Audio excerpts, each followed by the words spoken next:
আজকের গুরুত্বপূর্ণ আঞ্চলিক সংবাদে সবাইকে জানাই স্বাগতম। আজকের সন্ধ্যার বিশেষ খবর হলো ইউডিএফ এর স্বঘোষিত আইনি উপদেষ্টার বিরুদ্ধে 50 কোটির মানহানির মামলার হুমকি শাহাবুলের। করিমগঞ্জে ঠান্ডা হয়নি রাজনৈতিক উত্তাপ। বুট ফেরত জরিপ মতে এবার অস্তিত্ব সংকটে ইউডিএফ। কংগ্রেস প্রার্থী হাফিজ রশিদ আহমেদ চৌধুরী বলেছেন, করিমগঞ্জের ঠেলায় ধুবড়ীতে বুটে পরাজিত হচ্ছেন দলীয় সুপ্রিমো বদরুদ্দিন আজমল। দ্বিতীয় দফায় শান্তিপূর্ণভাবে ভোটদান প্রক্রিয়া সম্পন্ন হলে রাজনৈতিক উত্তাপ কিন্তু থামেনি করিমগঞ্জে। রবিবার সেই উত্তাপে নতুন করে ঘি ঢেলে দিয়েছেন করিমগঞ্জ লোকসভা আসনের ইউডিএফ প্রার্থী শাহাবুল ইসলাম চৌধুরী। দলীয় এক নেতৃত্বের বিরুদ্ধে 50 কোটি টাকার মানহানির মামলার হুমকি দিয়েছেন তিনি। রবিবার তার বটরশির বাসভবনে বসে সাংবাদিক সম্মেলন ডেকে এ নিয়ে বিস্তারিত তুলে ধরেছেন শাহাবুল। তার মতে, স্বঘোষিত ইউডিএফ এর আইনি উপদেষ্টা বলে দাবি করা আইনজীবী আবুল কাসিম তালুকদারের নির্বাচনের ইউডিএফ দল এবং তাকে জড়িয়ে বিভিন্ন মিথ্যা এবং ভিত্তিহীন মন্তব্য করেছেন, যার প্রত্যুত্তর ইতিমধ্যে দলের কেন্দ্রীয় কমিটির সাংগঠনিক সম্পাদক তথা মানকাচলের বিধায়ক আমিনুল ইসলাম দিয়েছেন। কিন্তু কিছুতেই থামতে রাজি নন আবুল কাসিম তালুকদার, তাই শেষ পর্যন্ত আইনের দ্বারস্থ হতে হচ্ছে তাকে। সাংবাদিকদের সামনে শাহাবুল ইসলাম চৌধুরী বলেন, 2021-এর বিধানসভা নির্বাচনকে কেন্দ্র করে তার উপরে দলীয় সুপ্রিমো মাওলানা বদরুদ্দিন আজমলকে হত্যা করার অভিযোগ তুলেছেন আইনজীবী আবুল কাসিম তালুকদার। তাছাড়া অনেক সময় কংগ্রেসের প্রচার এবং আইনের দালালি করতে গিয়ে আবুল কাসিম যা তা বলে গেছেন। করিমগঞ্জে দলীয় টিকিট প্রদান করা ইউডিএফ বিধায়কদের মধ্যে বিভাজন সৃষ্টি হয়েছে বলে মন্তব্য করেছেন। শাহাবুল আরো বলেন যে, সদ্য সমাপ্ত করিমগঞ্জ লোকসভা নির্বাচনে আমাকে টিকিট দেওয়ার জন্য বিধায়ক অথবা দলীয় সংগঠনের মধ্যে কোনো দ্বিমত হয়নি। এমনকি কেন্দ্রীয় স্তর থেকে বুথ কেন্দ্রিক কর্মীদের মধ্যে কেউ কোনো বিদ্রোহ অথবা বিক্ষোভ করেননি। সকলেই ঐক্যবদ্ধভাবে প্রাণপণ চেষ্টা করেছেন দল এবং প্রার্থীকে জেতানোর জন্য। কিন্তু এক্ষেত্রে বিরূপ মন্তব্য করতে দেখা গেছে ইউডিএফ এর স্বঘোষিত নেতাকে। তাই বাধ্য হয়ে আদালতের দ্বারস্থ হচ্ছেন। সব তথ্য সহকারে আদালতে দাখিল করে 50 কোটি টাকার মানহানির মামলা দায়ের করেছেন শীঘ্রই। অপরদিকে কমলাক্ষ সিদ্দিকের বিধায়ক পদ খারিজের পদক্ষেপ শীঘ্রই, বলল কংগ্রেস। ভোট প্রায় শেষ, এবার নড়ে চড়ে বসছে কংগ্রেস। দলের যেসব নেতা বিধায়ক পদে থেকেও কংগ্রেসের বিরোধিতা করে সরাসরি বিজেপির হয়ে কাজ করেছেন, তাদের বিরুদ্ধে কঠোর ব্যবস্থা নিতে চলেছে এআইসিসি। গুয়াহাটিতে এক সাংবাদিক সম্মেলনে একথা জানিয়েছেন এআইসিসির সাধারণ সম্পাদক জিতেন্দ্র সিং। তিনি বলেছেন, কমলাক্ষদে পুরকায়স্থ বসন্ত দাস, শশীকান্ত দাস, সিদ্দিক আহমেদ, রশিদ মন্ডল ও শেরমান আলীর বিরুদ্ধে কঠোর পদক্ষেপ করবে দল। প্রয়োজনে হাইকোর্টে তাদের বিধায়ক পদ খারিজ করার আবেদনও জানানো হবে। লোকসভা নির্বাচনের প্রস্তুতি পর্বেই কমলাক্ষ ও বসন্ত দাস বিজেপি সরকারের প্রতি প্রকাশ্যে সমর্থন জানান। এরপর ভোটের প্রচারে তারা সরাসরি বিজেপির হয়ে কাজ করেছেন, অথচ তারা এখনো সরকারিভাবে কংগ্রেসের বিধায়ক। এর আগে শশীকান্ত দাসও একইভাবে কংগ্রেসের বিধায়ক পদে থেকেও বিজেপি সরকারকে সমর্থন করছেন। অন্যদিকে সিদ্দিক আহমেদ ও শেরমান আলীকে দল বিরোধী কাজের জন্য ইতিমধ্যেই কংগ্রেস বহিষ্কার করেছে। জিতেন্দ্র সিং এদিন অভিযোগ করেন, কংগ্রেস বহিষ্কার করার বিষয়টি বিধানসভার অধ্যক্ষকে লিখিতভাবে জানানোর পরও সিদ্দিক ও শেরমানের বিধায়ক পদ খারিজ করা হয়নি। এ থেকেই বিজেপি সরকারের মনোভাব বোঝা যায়। জিতেন্দ্র সিং বলেন, স্পিকার কোনো পদক্ষেপ না করলেও এবার এআইসিসি নিজেই সিদ্দিক, কমলাক্ষ, শেরমানদের বিধায়ক পদ খারিজের জন্য আদালতে আবেদন জানাবে। কমলাক্ষদের নামে আলাদা ফাইল ইতিমধ্যেই তৈরি করা হয়েছে। বুট পর্ব মিটলেই তাদের বিরুদ্ধে কড়া পদক্ষেপ গ্রহণ করা হবে। কংগ্রেস সূত্রের খবর, দক্ষিণ গোয়ালপাড়ার বিধায়ক রশিদ মন্ডলের বিরুদ্ধে বিস্তর অভিযোগ জমা পড়েছে দলের কার্যালয়ে। তার বিরুদ্ধে অভিযোগ উঠেছে, তিনি ধুবড়ীতে দলের প্রার্থী রকিবুল হোসেনকে হারানোর জন্য এআইইউডিএফ এর বিধায়কদের সঙ্গে গোপন বৈঠক করছেন। অপরদিকে আগামী এক সপ্তাহ অর্থাৎ 11 মে পর্যন্ত আসাম সহ গোটা উত্তর পূর্বের প্রতিটি রাজ্যে ভারী বৃষ্টিপাতের সম্ভাবনা রয়েছে। আবহাওয়া দপ্তরের তরফে জানানো হয়েছে, প্রতিদিন বৃষ্টিপাতের সম্ভাবনা রয়েছে 75 থেকে 100%। আসামের ডিমাহাসা ও ডিব্রুগড় সহ বেশ কয়েকটি জেলায় ইতিমধ্যে জনগণের উদ্দেশ্যে সতর্কবার্তা জারি করা হয়েছে। বিভাগের তরফে বলা হয়েছে, মঙ্গলবার 50 থেকে 75% বৃষ্টিপাতের সম্ভাবনা রয়েছে। বুধবার বৃষ্টিপাত কিছুটা কম হলেও বৃহস্পতিবার ফের বৃষ্টিপাতের সম্ভাবনা রয়েছে 50 থেকে 75%। 11 মে পর্যন্ত রাজ্যের প্রায় প্রতিটি জেলায় বৃষ্টিপাত হবে। এর মধ্যে কাছাড়, ডিমাহাসা, গোয়ালপাড়া, হাইলাকান্দি, কামরূপ, করিমগঞ্জ ইত্যাদি জেলায় অতিরিক্ত সতর্কবার্তা জারি করা হয়েছে।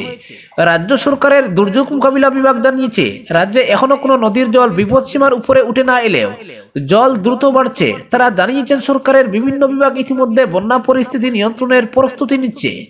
বিভিন্ন সুরক্ষা বাহিনীকে তৈরি রাখা হয়েছে। কিছু কিছু জেলায় ত্রাণ কেন্দ্র গড়ে তোলার জন্য জায়গা চিহ্নিত করা হয়েছে। তবে প্রশাসনের তরফে বলা হয়েছে, এখনই অযথা আতঙ্কিত হওয়ার কারণ নেই। কাছাড়ের জেলা শাসক রোহন কুমার যা জানিয়েছেন, সড়ক এবং রেলপথ আংশিকভাবে বন্ধ থাকলেও এতে খাদ্যের মজুতের উপর প্রভাব পড়বে না। অপরদিকে উচ্চ মাধ্যমিক পরীক্ষার ফলাফল প্রকাশের প্রস্তুতি নিচ্ছে Assam higher secondary education council. ঘোষণা হবে খুব শীঘ্রই, এমনটাই জানিয়েছেন কাউন্সিলের সচিব পুলক পাটগিরি। শিক্ষামন্ত্রী ডক্টর রনজ পেগু অবশ্য আগেই জানিয়েছিলেন যে মে মাসের প্রথম সপ্তাহের মধ্যেই প্রকাশ পাবে উচ্চ মাধ্যমিকের ফলাফল। এবার 10 তারিখের মধ্যে ফলাফল প্রকাশের কথাও বিভিন্ন সূত্রে শোনা যাচ্ছে, যদিও নির্দিষ্ট দিনক্ষণের ব্যাপারে এখনো খুলসা করেনি কাউন্সিল। সচিব পাটগিরি রবিবার একটি সংবাদ সংস্থার এ সংক্রান্ত প্রশ্নের জবাবে জানান, 10 মের মধ্যে ফলাফল প্রকাশ হবেই এমন কোনো নিশ্চয়তা নেই, তবে শীঘ্রই উচ্চ মাধ্যমিকের ফল ঘোষণা করবে এইচএসইসি। অপরদিকে হাইলাকান্দিবাসীর জন্য এক উদ্বেগজনক খবর। সোয়াইন ফ্লুতে আক্রান্ত হয়ে জেলায় এক শিশুর মৃত্যুর খবর রবিবার সামনে এসেছে। এই শিশুর শরীরে H1N1 H3N2 ভাইরাসের উপস্থিতি ধরা পড়ার ঘটনা জেলা স্বাস্থ্য বিভাগকে তটস্থ করে তুলেছে। মৃত শিশুর নাম ফারহানা খানম বেগম বড়বুইয়া বলে স্বাস্থ্য বিভাগ থেকে জানানো হয়েছে। উল্লেখ্য, Indian council of medical research ইতিমধ্যে সতর্কতা জারি করে দেশের কোটি রাজ্যে ইনফ্লুয়েঞ্জা ভাইরাসের H3N2 উপপ্রজাতি ছড়িয়েছে বলে জানিয়েছিল। আইসিএমআর এর তরফে বলা হয়েছে, ইনফ্লুয়েঞ্জার এই সাবটাইপ সবচেয়ে বেশি ছোঁয়াচে ও বিপজ্জনক। পাখি ও অন্য স্তন্যপায়ী প্রাণীর শরীরেও ছড়াতে পারে এই ভাইরাস। বহুবার জিনের বদল ঘটাতে পারে H1N1 H3N2 ভাইরাস। এমন অবস্থায় হাইলাকান্দিতে H1N1 সাবটাইপ H3N2 ভাইরাসে আক্রান্ত হয়ে শিশু মৃত্যুর খবরে রীতিমতো আতঙ্কগ্রস্ত জেলা স্বাস্থ্য বিভাগ। এই মৃত্যুর সঙ্গে বার্ড ফ্লু অথবা সোয়াইন ফ্লুর মতো মারাত্মক ছোঁয়াচে রোগ জড়িত কিনা এ বিষয়ে ইতিমধ্যে তদন্ত শুরু করেছে জেলা প্রশাসন। জানা গেছে, জেলা ব্লক প্রাথমিক স্বাস্থ্য কেন্দ্রের অধীন সৈয়দপুর গ্রামের 18 মাসের শিশুকন্যা ফারহানা খানম গতকাল রাত 10টায় মারা যায়। শিশুটির শরীরে নিউমোনিয়ার লক্ষণ ছিল। তার রক্তের নমুনা শিলচর মেডিকেল কলেজে পাঠানো হলে এতে H1N1 H3N2 ভাইরাসের উপস্থিতি ধরা পড়ে সঙ্গে সঙ্গে স্বাস্থ্য বিভাগ থেকে হাই অ্যালার্ট জারি করা হয়। আজ হাইলাকান্দি স্বাস্থ্য বিভাগের একটি দল সৈয়দপুর গ্রামে উপস্থিত হয়ে অনেক লোকের ব্লাড স্যাম্পল সংগ্রহ করেছে। মৃত ফারহানা খানমের পরিবারের সদস্যদের রক্ত সংগ্রহ করে তাদের শরীরে ভাইরাস ছড়িয়েছে কিনা সেই বিষয়ে তদন্ত করা হচ্ছে। এদিকে H1N1 ভাইরাসে আক্রান্ত হয়ে শিশু মৃত্যুর খবরের সত্যতা স্বীকার করেছেন হাইলাকান্দি স্বাস্থ্য বিভাগের district immunization officer doctor KTS Rongmaio. তিনি জানান, ইতিমধ্যে জেলার সৈয়দপুর গ্রামের লোকেদের রক্ত পরীক্ষার জন্য একজন NMM ও একজন MPW কে 24 ঘন্টার জন্য নিয়োজিত করা হয়েছে। তবে এই গ্রামে কোনো পোল্ট্রি বা পিগ ফার্ম না থাকায় H1N1 ভাইরাস ছড়ানোর সম্ভাবনা খুবই কম বলেও তিনি দাবি করেন। এদিকে সোয়াইন ফ্লুতে আক্রান্ত হয়ে আরো এক ব্যক্তির মৃত্যুর খবর কাটাখাল অঞ্চল থেকে পাওয়া গেছে বলেও জেলা ইমিউনাইজেশন অফিসার রংমাই আজ জানিয়েছেন। অপরদিকে কাছাড়েও আক্রান্ত 4, জারি সতর্কতা, নিয়ম মেনে চলুন, আতঙ্কের কিছু নেই বললেন স্বাস্থ্যকর্তা। কাছাড়ে সোয়াইন ফ্লুতে আক্রান্ত হয়েছে 3 শিশু ও 1 কিশোর। এদের চিকিৎসা চলছে শিলচর মেডিকেল কলেজ ও হাসপাতালে। এর মধ্যে 13 বছরের কিশোরের বাড়ি কাটাখালে। বাকি 3 জনের মধ্যে 2টি শিশু উত্তর কৃষ্ণপুরের। একজনের বয়স 4 মাস, একজনের 5 মাস। দুধ পাতিলে 3 মাস বয়সের আরো একটি শিশু আক্রান্ত হয়েছে। তবে এ নিয়ে কোনোভাবে আতঙ্কিত না হয়ে সতর্কতা অবলম্বনে জোর দিতে বলেছেন কাছাড়ের যুগ্ম স্বাস্থ্য সঞ্চালক ডক্টর আশুতোষ বর্মন। জেলায় সোয়াইন ফ্লু দেখা দিয়েছে এই রিপোর্ট শনিবারই পেয়েছে কাছাড়ের যুগ্ম স্বাস্থ্য সঞ্চালকের কার্যালয়। রিপোর্ট পাওয়ার পরই এ নিয়ে সচেতনতা কর্মসূচি হাতে নেওয়া হয়েছে। এই খবর জানিয়ে ডক্টর আশুতোষ বর্মন বলেন, N1H1 ভাইরাসের সংক্রমণে সোয়াইন ফ্লু হয় এ নিয়ে চিন্তিত হওয়ার মতো কোনো পরিস্থিতি তৈরি হয়নি কাছাড় জেলায়।